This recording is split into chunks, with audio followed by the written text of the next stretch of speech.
I was at the house party, you so loud. Hands waving in the air, all I heard him say is, where the real kings at? Where the real kings at? I was at the house party, you so loud. Hands waving in the air, all I heard him say is, where the real queens at? Where the real queens at? I was at the house party, you so loud. Hands waving in the air, all I heard him say is, where the real kings at? Where the real queens at? Where the real kings, queens, All we heard was the sirens. All I heard was my irregular heartbeat.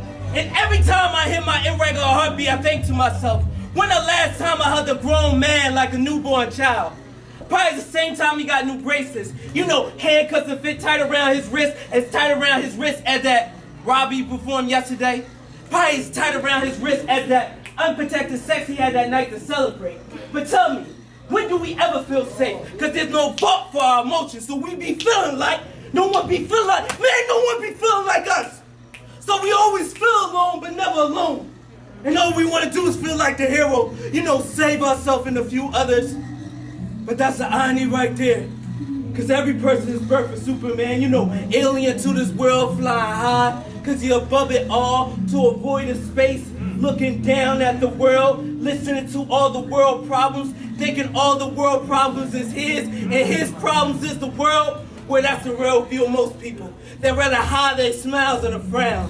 In the same places where they greet haters with middle fingers. In the same places where they have their arms as open as 7-Elevens to embrace who you are. In the same places where they give their hearts out like organ donors just to show how much they love you. And I know he's thinking about this in the back of a cop car, thinking about how yesterday he was going to cop a car just to show people how driven he is, how he's looking at every one of these street corners, feels those the inner road, every single street corner look like the inner road. Why all these street corners look like the inner road? Cop turned back and say, shut up, nigga. This is the end of the road. And all I can hear is my irregular heartbeat. And every time I hear my irregular heartbeat, I think to myself, when the last time I hugged a grown man like a newborn child? 10 seconds before he got in that cop car, I told him, hey, homie, man, look, man, I love you, man. I really mean it. Thank you.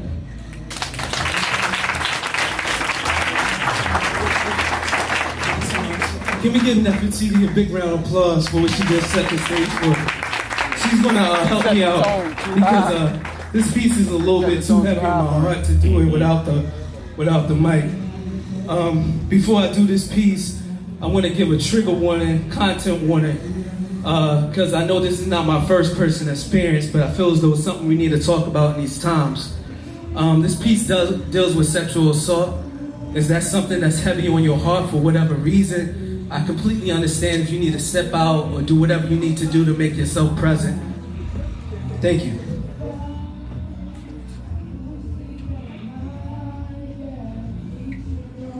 My approach caused ringings and notifications of how a touch can feel like the end of a blade, and she wonders how deep I will cut. And I recognize these feelings, because I have never dated a woman that hasn't been sexually assaulted.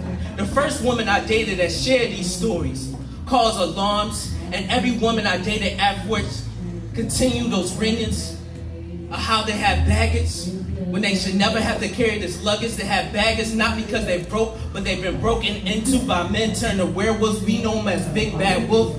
That raped granny waited for you to come home. Your hoodie was never red until the blood stained it as he nailed you to the bed as if it was your cross. Told you that this was forgiveness for your sins. For you dressing like that, translating you being you. You woke up the morning after. Try to baptize yourself of these memories in the shower. But you couldn't. So you cried tears. They made a puddle. They made a river, they made a lake, and you waited in that water for answers. But the best advice you got was to learn how to swim while you're bleeding. And these sharks in these waters have a taste for your blood, and you keep on swimming, trying to forget. You keep on swimming, trying to forget, but you keep on getting reminders by people like me. Because there's always someone you know, someone you're allowed to be too close, someone that's supposed to be family. And I know my sympathy is only a band-aid for the bullet wounds you endured and the many more after you have learned how to walk and dodge bullets at the same goddamn time, not needing anyone to jump in front of them for you. I just want to let you know that I'm here to break this cycle of rape culture. Thank y'all.